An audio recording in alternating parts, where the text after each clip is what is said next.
तो everyone note down. सबसे पहले हम लोग लास्ट डे का जो भी डाउट्स है पहले हम वो क्लियर करेंगे। We will discuss those doubts first. So everyone tell me what are your doubts from the last day's class, like homework. I can clearly see that most of the students have got doubt in this number 22, 21. I mean, ये सारे questions में doubt है। तो can you tell me like your doubt clearly, like serially, can you tell me what are your doubts? Yes, everyone has got that. I mean, to like tell your doubts, discuss your doubts. Anyone? क्या doubt है बताओ?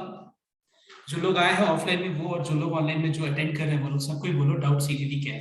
1 से लेके 17 तक में कोई doubt है? 1 से 17 तक में कोई डाउट है?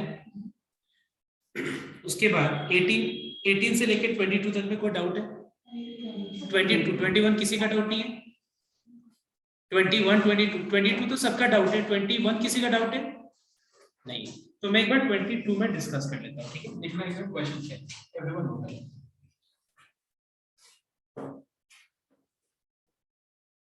So everyone note down. Divide 32 into 4 parts which are in AP। मतलब हम लोग को 32 को 4 पार्ट्स में डिवाइड किया है, करना है। और यहाँ पे कंडीशन है, व्हाट इज दैट कंडीशन? कि वो जो 4 पार्ट्स हो वो क्या में होना चाहिए बताओ तो? AP में होना चाहिए। Such that there is one more condition, product of extremes, मतलब एकदम एंड के जो प्रोडक्ट है वो किसके बराबर होना चाहिए? Product of its means. और इसका जो रेशियो है वो किसके बराबर होना चाहिए बताओ तो? 7:50। मतलब product of extremes is to product of means का जो रेशियो है वो क्या है? 7:50। ये क्वेश्चन है। तो सबसे पहला चीज, अगर हम 32 को 4 पार्ट्स में डिवाइड कर रहे हैं, अगर हम 32 को 4 पार्ट्स में डिवाइड कर रहे हैं तो वो 4 पार्ट्स क्या होगा? देखो AP में होगा। और याद होगा मैंने लास्ट में बताया था कि अगर लिखा है कि 3 numbers are in AP, 4 numbers are in AP, 5 numbers are in AP, you can use direct application of the concept which I have explained you last class. And what is that? अगर 3 numbers AP में है, 4 numbers AP में है, so let A minus 3D, A minus D, A plus D, and A plus 3D be the 4 parts in A।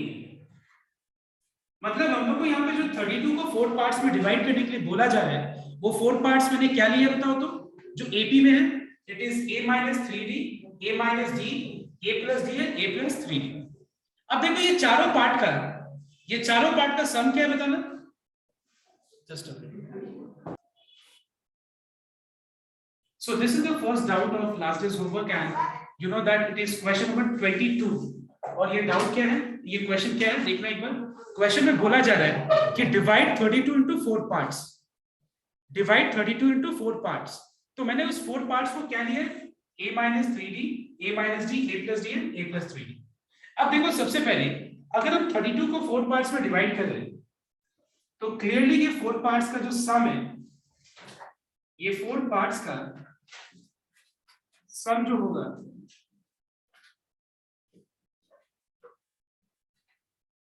वो 32 के बराबर। Okay everyone, now let us simplify this. So if you simplify you will find 3D gets cancelled, minus D plus D gets cancelled, so we have 4A equals to 32, that is A equal to how much? 8। देखो 4 parts निकालने के लिए A और D दोनों का value का जरूरत है, तो क्या एक कंडीशन से मुझे D मिल जाएगा? नहीं। देखो सेकंड कंडीशन क्या दिया हुआ है? सेकंड कंडीशन ये दिया हुआ है कि वो 4 पार्ट्स का जो एक्सट्रीम्स का प्रोडक्ट इज टू मीन्स का प्रोडक्ट का रेशियो 7:50 है। एक्सट्रीम्स कौन सा हुआ? इसको एक्सट्रीम्स बोलते हैं और ये हो गया मीन्स, ठीक है?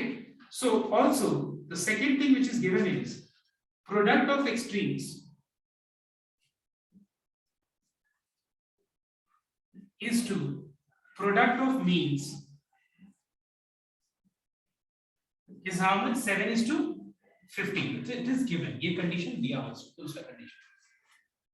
So we have A minus B, देखो यहाँ पे A minus B into A plus B is A square minus B square और तुमको पता है कि अगर हम एक फ्रैक्शन को रेशियो के फॉर्म में रिप्रेजेंट कर रहे हैं तो ये इस फॉर्म में होता है, तो इसको हम फ्रैक्शन के फॉर्म में भी हम कर सकते हैं convert. By a minus d into a plus b is how, a plus d is how much? It is again a square minus d square. All right everyone? A minus 3d into a plus 3d is a square minus 3d का whole square. और denominator में ये आ जाएगा जिसमें मैंने a minus b into a plus b का formula apply किया. The value of a is 8. 8 अगर हम a की जगह सब्स्टिट्यूट करें so this will become 64. 3d का whole square will become 9d square.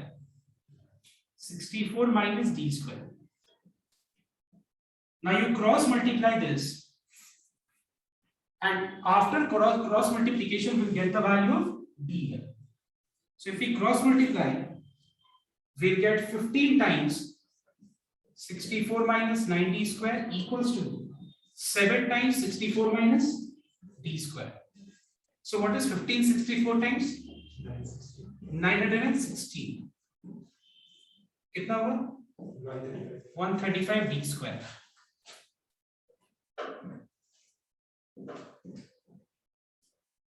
448 7 d square. That is, we have 960 minus 448 equals to 135 d square minus 7 d square. कितना है simplify करके?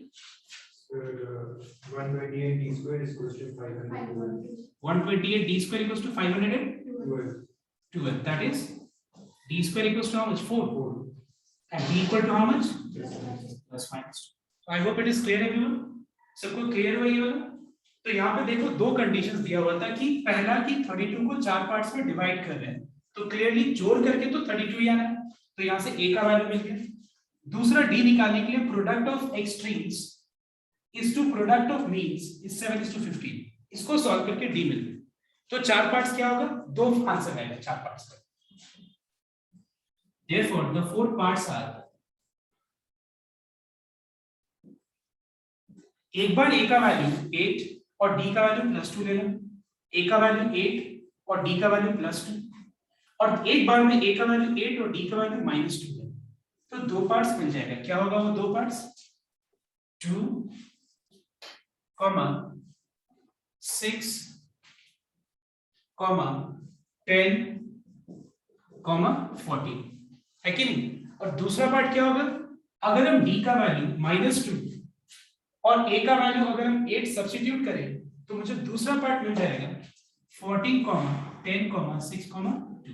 So these are the 4 parts with when 32 is divided such that these conditions are satisfied. This condition is satisfied. All right, everyone? Now we begin today the second topic of AP, and that is how to find out sum of first n terms. जिसका भी doubt है एक बार copy कर लो, and then we will begin the sum.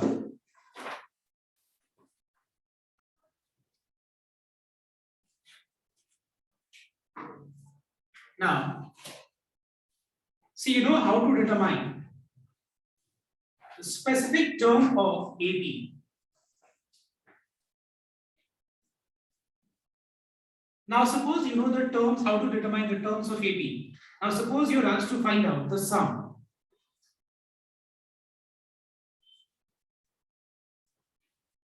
अगर हमको पहला n terms का sum निकालना है, ठीक है, पहला n का मतलब क्या है? यहाँ पे n का मतलब है फर्स्ट, मतलब अप टू. यहाँ पे n का मतलब क्या बताओ तो अप टू. अप टू का मतलब ये हुआ कि अगर मैं ये S5 बोल रहा हूँ, मतलब ये क्या चीज निकाल के, मतलब हमको आंसर क्या मिलेगा?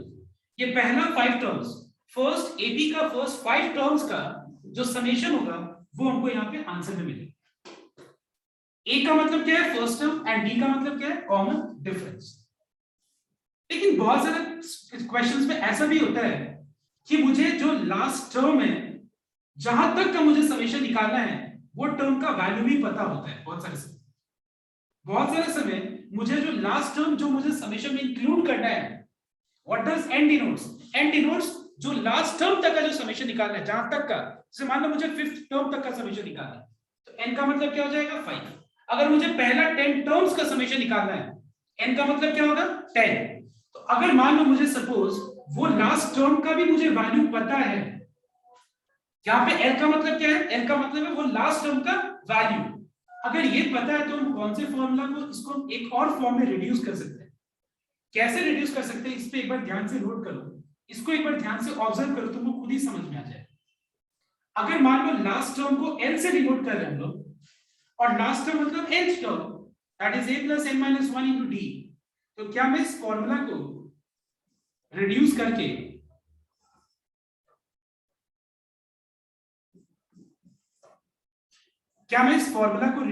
देखो एक बार ध्यान से, ये वाला पार्ट क्या है बताओ तो क्या मैं इसको नहीं लिख सकता हूं? It is n by 2 a plus n। Clear हो एवरीवन? तो हम या तो ये फॉर्मूला यूज कर सकते हैं, देखो ये फॉर्मूला तो हर जगह यूज कर सकते हैं, everywhere we can use this formula, but ये फॉर्मूला कब हम लोग अप्लाई कर सकते हैं? अगर मुझे लास्ट टर्म का वैल्यू पता है और लास्ट टर्म कौन सा टर्म है वो अगर पता है तो हम ये फॉर्मूला को यूज कर सकते हैं। So we have got two formula using which we can start this second part of this AP, which is sum of first n terms। ठीक है, तो यहाँ पे इस पूरे एक्सरसाइज में ये वाला कंसेप्ट के ऊपर सम बेस्ड है, और एक और कंसेप्ट को ध्यान से नोट करना। सपोज मान लो यहाँ पे we have got a1, a2, a3, a4, a5, a6, a7, a8। Let's see यहाँ पे मैंने 8 टर्म्स लिखा है। अब एक बात बताओ तुम लोग, अगर मान लो मैं ये बोलूं कि पहला, देखो ध्यान देने पर, पहला 5 टर्म्स, तो बताओ तो पहला 5 टर्म्स तक का समेशन को हम कैसे डिनोट कर सकते हैं बताओ तो? S5 से डिनोट कर सकते हैं कि नहीं? अगर मान लो मुझे पहला 5 टर्म्स को ऐड करना है और ऐड करके रिप्रेजेंट करना है तो हम क्या लिख सकते हैं? S5। अब एक बात बताओ, अगर मैं S5 में से अगर मैं सपोज पहला 4 टर्म्स का समेशन को सब्ट्रैक्ट कर दूं तो क्या बचेगा बताओ तो? सम बचेगा या सिर्फ टर्म बचेगा? टर्म बचेगा, सिर्फ टर्म बचेगा। और कौन सा टर्म होगा वो? 5th term. इसको एक चीज को नोटिस करना कि मैंने पहला 5 टर्म्स का समेशन निकाला है और उसमें से मैंने पहला 4 टर्म्स का समेशन को सब्ट्रैक्ट कर दिया, तो फिर क्या बच रहा है? सिर्फ देखो क्लियरली दिख रहा है कि मुझे 5th टर्म मिल रहा है। सिमिलरली अब एक बात बताओ, अगर मैं S6 में से S5 सब्ट्रैक्ट कर दूं तो क्या मिलेगा? A6। अगर मान लो मैं पूरा 6 टर्म्स का समेशन निकाल के उसमें से 5th टर्म तक का समेशन को हटा दूं तो क्या बचेगा? A6 बच जाएगा। तो अगर मान लो ये दो चीज को से दिमाग में मेरा एक चीज क्लियर हो रहा है कि S5 minus S4 gives you 5th term, S6 minus S5 gives you what? So what is Sn minus S of n minus 1? Anyone? Anyone? Sn an, it's what? An, मतलब हम लोग को क्या मिल जाएगा? nth टर्म मिल जाएगा। इस चीज को एकदम बढ़िया से नोटिस कर लेना। मैं फिर से एक बार रिपीट कर रहा हूं, अगर मान लो मैं पहला 5 टर्म्स तक का समेशन निकाला और उसमें से हम अगर पहला 4 टर्म्स इतना तक का निकाल के जस्ट उससे पहले वाला टर्म तक का समेशन को हटा दिया तो ऑब्वियसली 5th टर्म बच जाएगा। अगर मैंने S6 में से S5 हटा दिया तो A6 मिल जाएगा।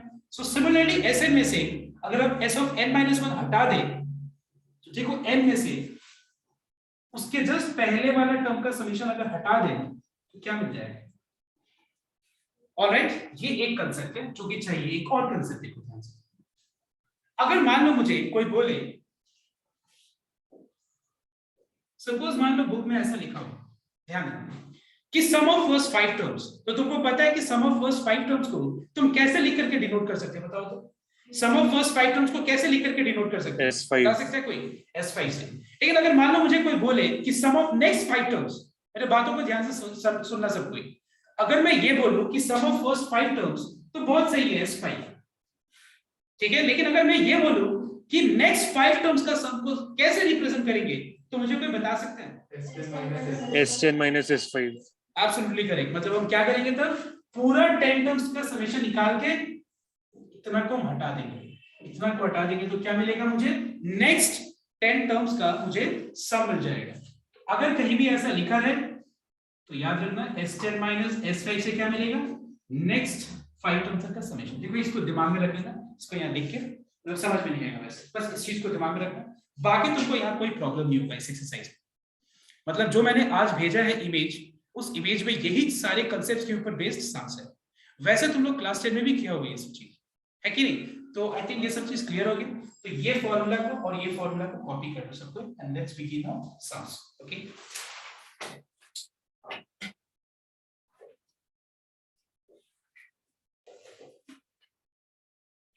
So everyone note down the first question of the image which I am forwarding in the group, and it is very simple one. You have AP, which is 17, 12,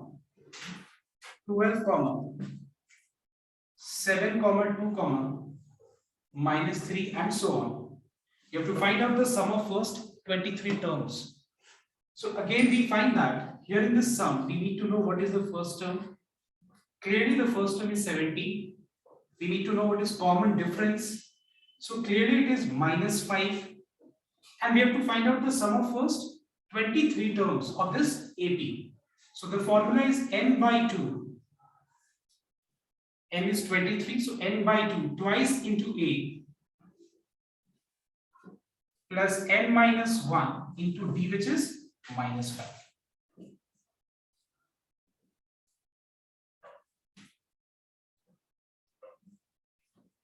So this is 22.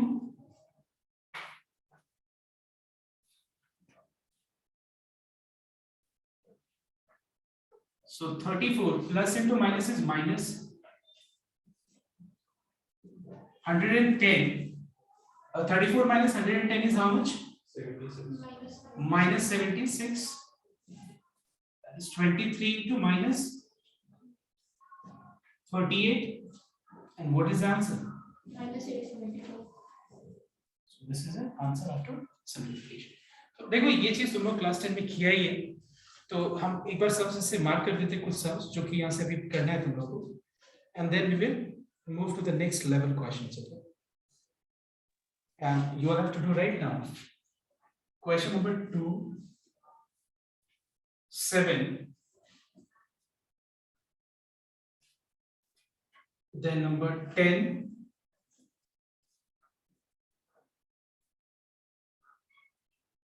then we have to do number 11, 14, 16, पहले इतना तक करें.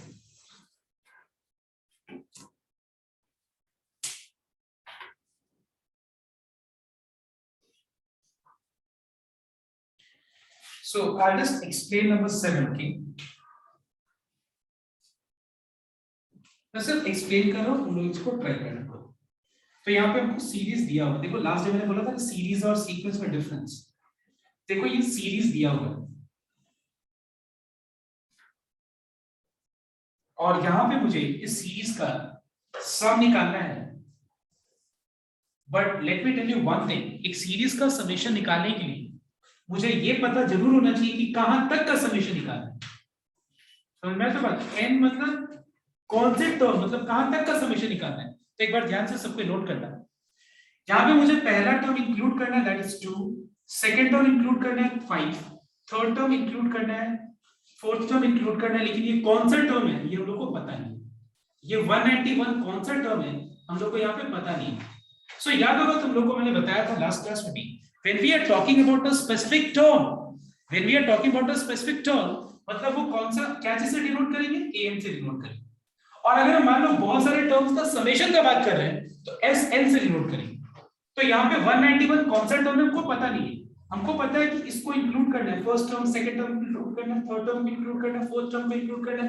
But 191 is which term हमको पता नहीं है. So let it be nth term of this AP.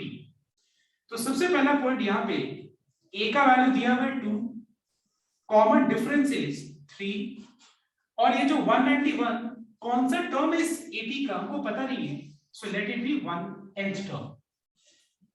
Let 191 be the nth term of this AP, and the formula is A plus n minus 1 into D, which is 3.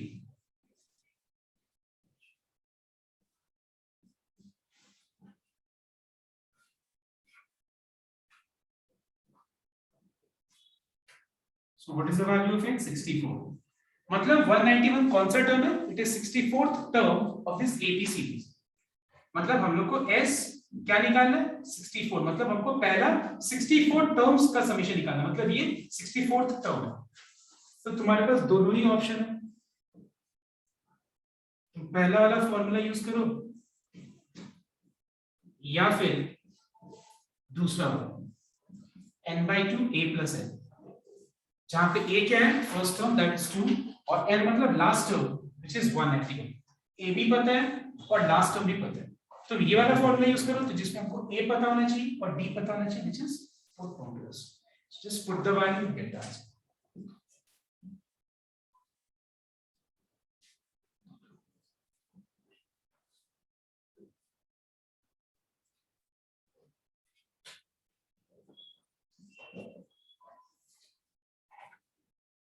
So what is 32 into 193? 6,176. 76. Sorry, 6,160,000. ये तो Yes, sir. try number 10.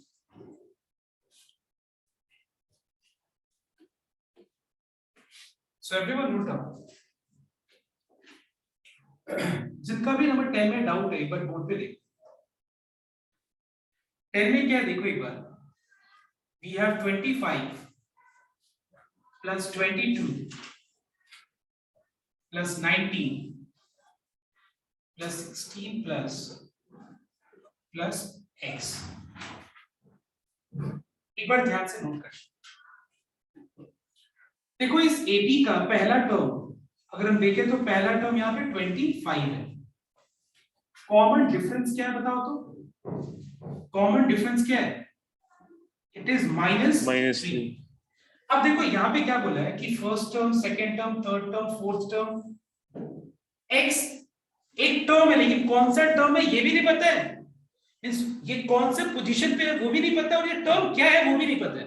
मतलब x is unknown here, मतलब ना मुझे इसका position पता है और ना मुझे उसका एक्चुअल वैल्यू पता है।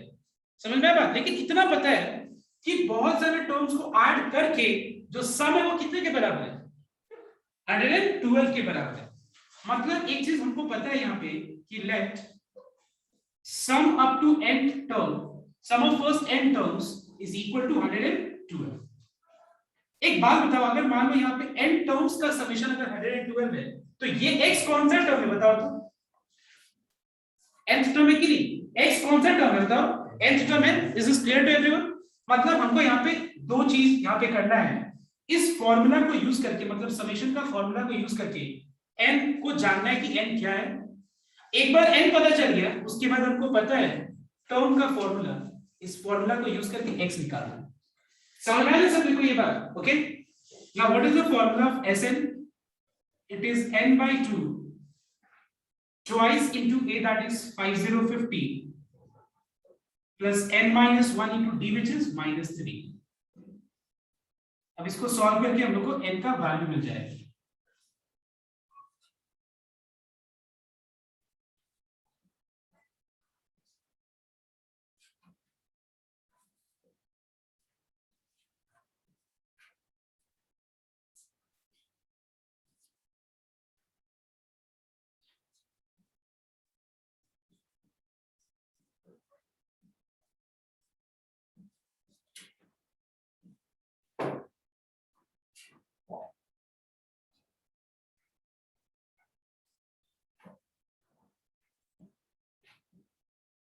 ऑलराइट है ना? देखो तो इक्वेशन यही है ना, सब कुछ चेक कर लो एक बार।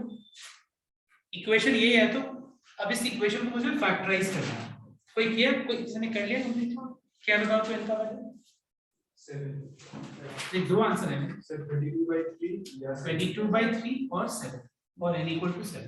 बट अब देखो n क्या डिनोट करता है बताओ तो? n यहाँ क्या डिनोट कर रहे हैं? n यहाँ पे डिनोट कर रहे हैं position of term which is x। मतलब यहाँ पे x जो टर्म है उसका पोजीशन को डिनोट करता है। तो क्या पोजीशन कभी भी फ्रैक्शन भी हो सकता है? क्या मैं बोल सकता हूँ कि मैं यहाँ पे मैं 3/2 जगह पे खड़ा हूँ? ऐसे कैसे हो सकता है? मैं थर्ड पोजीशन, मतलब अगर मैं क्यू में लाइन में खड़ा हूँ तो मैं थर्ड नंबर, मतलब मुझे कोई एक नेचुरल नंबर बोलना पड़ेगा। It can not be in fraction, तो ये पॉसिबल नहीं है। और एक और चीज, कितने सारे टर्म्स को ऐड करके ये 112 आ गया? 7 टर्म्स, मतलब 1 2 3 4 5 6 और ये कौन सा टर्म है? x 7th टर्म है। x कौन सा टर्म है? 7th term. मुझे x का वैल्यू निकालना है, मतलब मुझे क्या निकालना है? 7th टर्म का वैल्यू निकालना है। The formula is a n minus 1 into d which is -3।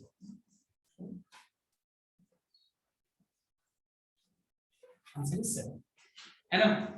तो यहाँ पे 7th टर्म का वैल्यू क्या है 7 है, मतलब x कौन सा टर्म है, x का वैल्यू क्या है 7। So I think it is clear to everyone. Yes, किसी का डाउट है, किसी को भी डाउट है जो लोग ऑनलाइन में अटेंड कर रहे हैं क्लास? Try number 11 now.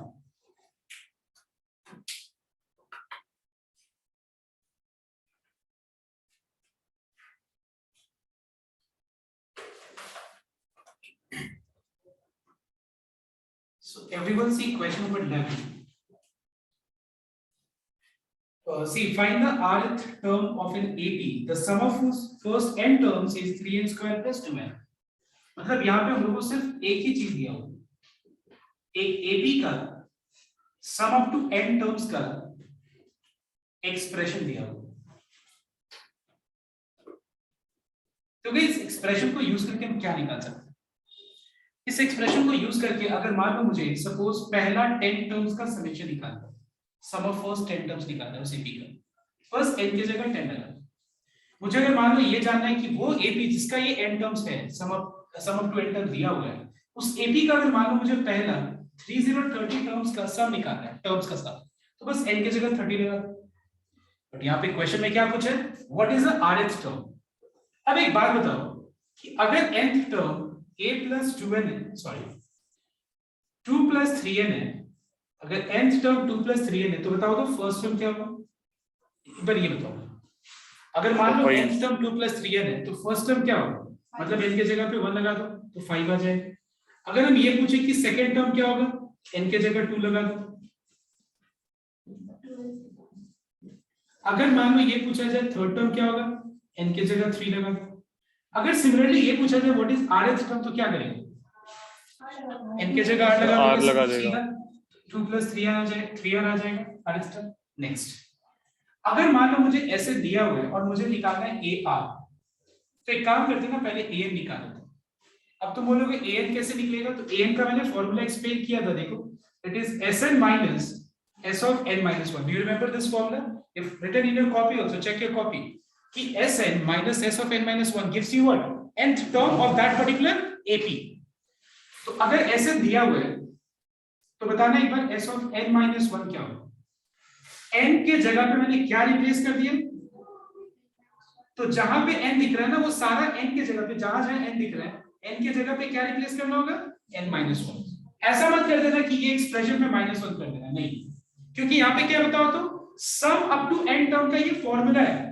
अब n की जगह n-1 आया तो पूरा जहां जहां n है वहां पे n-1 लगाएंगे। अगर मान लो s5 निकालना होगा तो n की जगह 5 लगाएंगे and so on. I hope you are getting my point everyone. s of n-1 क्या होगा, it will be 3 times n-1 का whole square plus 2 times n-1।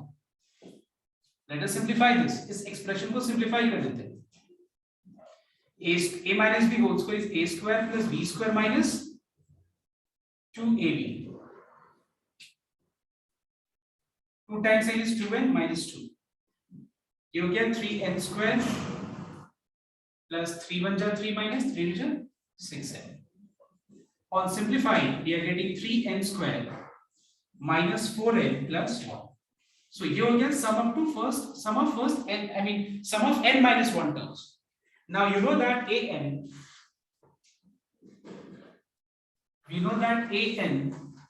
is Sn minus S of n minus 1। Sn ये है और S of n minus 1 ये है।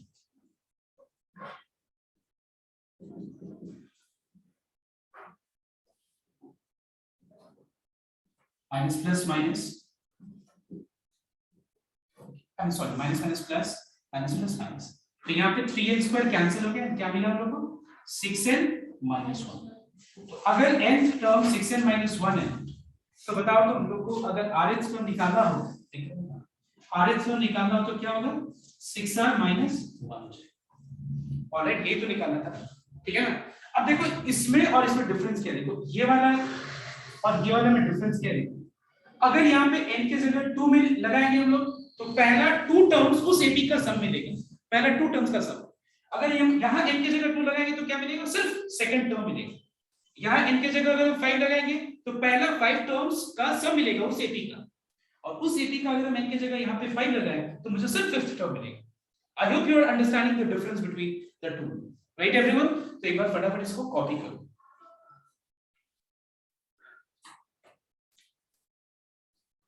इसकी बात।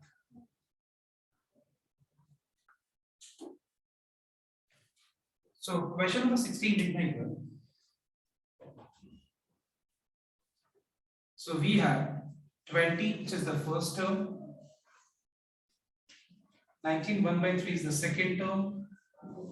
Is the third term. Now कितने सारे टर्म्स को ऐड करके 300 आएगा? कितने सारे टर्म्स को ऐड करके सम 300 आएगा हमको पता नहीं है. So let it be n terms. Now can you tell me like this sum? If Sn is 300, what is the value of n you are getting? क्या मिला तुम लोग को n का वैल्यू? 5 and 36. 25 and 36. अब ध्यान से एक बार नोट करना सकते हैं 25 and 36 कैसे बन सकता है? कैसे हम लोग पहले 25 टर्म्स को ऐड करें तो भी आंसर उतना ही आएगा, सम 300 आएगा, और पहला 26 टर्म्स को ऐड करके भी आंसर 300 आएगा. How it is possible? देखो है कि नहीं, कैसे ये पॉसिबल होगा देखना है. मैं फिर से रिपीट कर रहा हूँ कि यहाँ पे क्वेश्चन में ये बोला है सबसे पहले कि कितने सारे टर्म्स को ऐड करके 300 आंसर आएगा इस एपी का. तो आंसर चलो आ गया 25 and 36. But how both the answers are possible? Negative होता तो एक तो हम बोलते कि चलो ये पॉसिबल नहीं. फ्रैक्शन होता तो कोई एक आंसर को इग्नोर, मतलब जो फ्रैक्शन वाला था उसको इग्नोर करके बोलते कि वो पॉसिबल नहीं है. लेकिन दोनों कैसे पॉसिबल? सुनना है यहाँ पे. सपोज मान लो यहाँ पे we have got let's say 4, 2, 6, 8 इतना तक, ठीक है. अब एक बात बताओ, अगर यहाँ पे मान लो क्वेश्चन है ऐसा अप टू 0, ओके. अब एक बात बताओ तुम लोग कि यहाँ पे अगर मान लो मैं लेट मी जस्ट 12, 10, 8, 6. एक बात बताओ यहाँ पे इतने सारे टर्म्स को ऐड करके क्या है बताओ? 8, 6, 14, 26, 36. हम लोग पहला 4 टर्म्स को ऐड करें आंसर 36 आ गया. अब देखो ध्यान से, अब तुम एक काम करो, पहला 4 नहीं, 1 2 3 4 5 6 7 8 9, पहला 9 टर्म्स को ऐड करो तभी भी आंसर 36 है कि नहीं? क्यों आ रहा है 36? बिकॉज पहला जो 4 टर्म्स है उसके बाद जितना भी टर्म्स है सब एक दूसरे का एडिटिव इनवर्स है. What is the meaning of additive inverse? मतलब मैग्नीट्यूड सेम होगा, साइन डिफरेंट होगा, ठीक है. मतलब जितने भी, मतलब हम पहला 4 के बाद जितने भी टर्म्स को ऐड करें उसका सम क्या है? क्या है? देखो तो पहला 4 टर्म्स के बाद का जो जितना भी टर्म्स है उसको ऐड करो तो एकदम 4 + -4 0, 2 + -2 0 और 0. मतलब ऐड करके क्या आंसर 0 आया. मतलब हम कैसे एक्सप्लेन करेंगे इसको कि 25 के बाद जो 26th टर्म है और 36 टर्म, मतलब 26th टर्म से लेकर के sum from 26th term to 36th term is how much? 0. समझ में मेरी बात? मतलब 25 के बाद जो 26th टर्म है वहां से लेकर के और 36th टर्म तक को अगर हम जोड़ेंगे तो आंसर क्या बताओ? 0 के बराबर. इसीलिए 0 को ऐड करेंगे हम तो उससे कोई फर्क नहीं पड़ेगा. 25 टर्म तक का जितना समेशन आएगा उतना ही 25 के बाद पूरा 36 टर्म्स को ऐड करके भी उतना ही समेशन. इसका कारण क्या है? ये कारण 26 से लेकर 36 टर्म तक का समेशन क्या बताओ तो 0 के बराबर. I hope you are getting my point of view. अब देखो इसके बाद का जितना भी क्वेश्चंस है वो थोड़ा नया और डिफरेंट टाइप का है. आई थिंक मतलब मैंने देखा नहीं बट आई डोंट नो कि अपडेट हुआ है कि नहीं. क्लास 10 में था या नहीं मुझे याद नहीं उतना. तो ये सब सिलेबस में मतलब क्लास 10 में नहीं था शायद. तो हम लोग ये सब चीज नेक्स्ट डे डिस्कस करेंगे. And it is always, I mean every day I ask everyone कि कोई टाइम पे ज्वाइन करो और टाइम पे आओ. इससे क्या होगा, टाइम का अच्छा से यूटिलाइज हो पाएगा. सो नेक्स्ट डे से प्लीज टाइम पे आना और टाइम पे ज्वाइन करो.